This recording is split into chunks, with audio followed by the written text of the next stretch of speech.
What does successful AI adoption look like at a university? The answer is we don't really know. We're in uncharted waters. But let's spend a few minutes looking at the paths that we could take.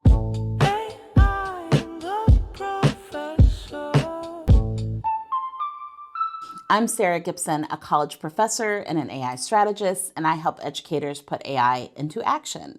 I think there are some things that we can agree that successful adoption does not include. It's not AI talking to AI. That would be complete automation. And it's not 100% faculty engagement. I think that's an unrealistic expectation. It's also not blanket bans or blanket permissions. Successful AI adoption is faculty having informed, nuanced conversations about AI with students. It's clear, detailed AI policies that students can actually follow, and it's students using AI as a learning tool rather than a replacement for learning.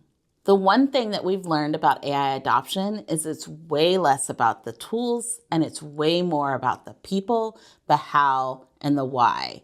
We as faculty stand at the crossroads and can take one of three paths. The first path is to ignore AI and hope it goes away. But here's a reality check. Students can now log into AI systems and complete assignments. You're watching a video by David Wiley where he uses a ChatGPT AI agent to log into a Canvas course and look for an assignment that is due today. That takes 2 minutes. And then it completes and submits the assignment in 23 seconds. We now have AI browsers that are way more efficient than these agents were several months ago.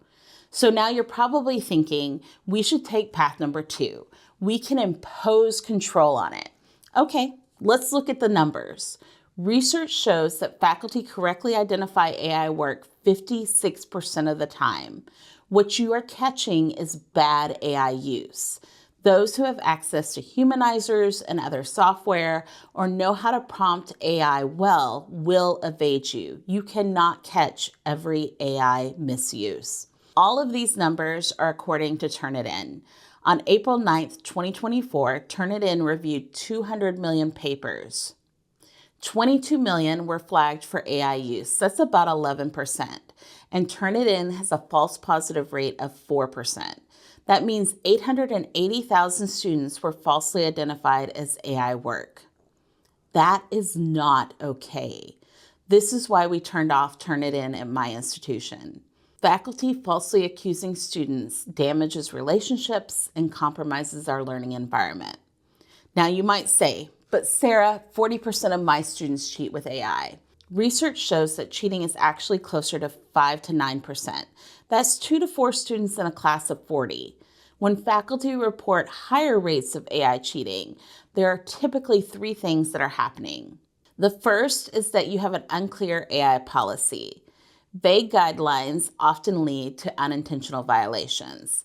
The second is that you are making false accusations. An over-reliance on AI detection tools can create mistrust. The third, and the one that hurts the most, is that students don't value your assessments. Students bypass assignments that they don't see as meaningful. Today's students are mission-driven and they care deeply about the why.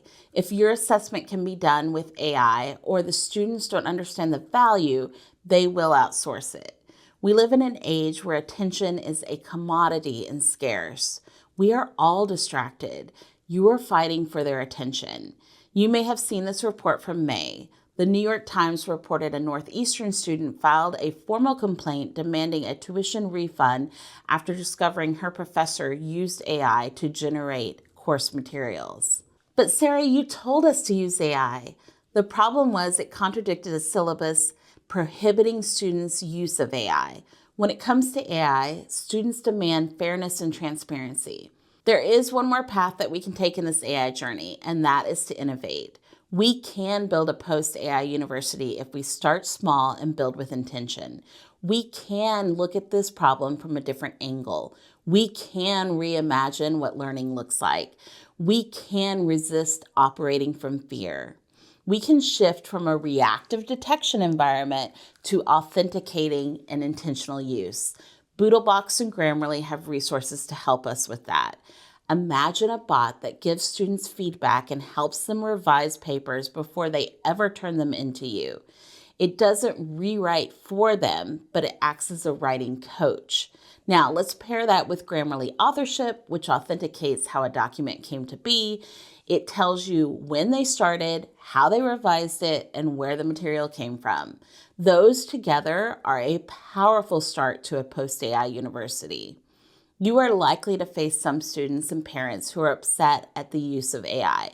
That is completely normal. Some of us, faculty, may even be upset. But flourishing begins when fear and anger and anxiety meets curiosity. I am leading the first grassroots movement that led to the adoption of an AI tool for all faculty, staff, and students. I often tell my faculty that comes with so much responsibility. Other top-down initiatives have been a disaster, but our story, our journey is completely different.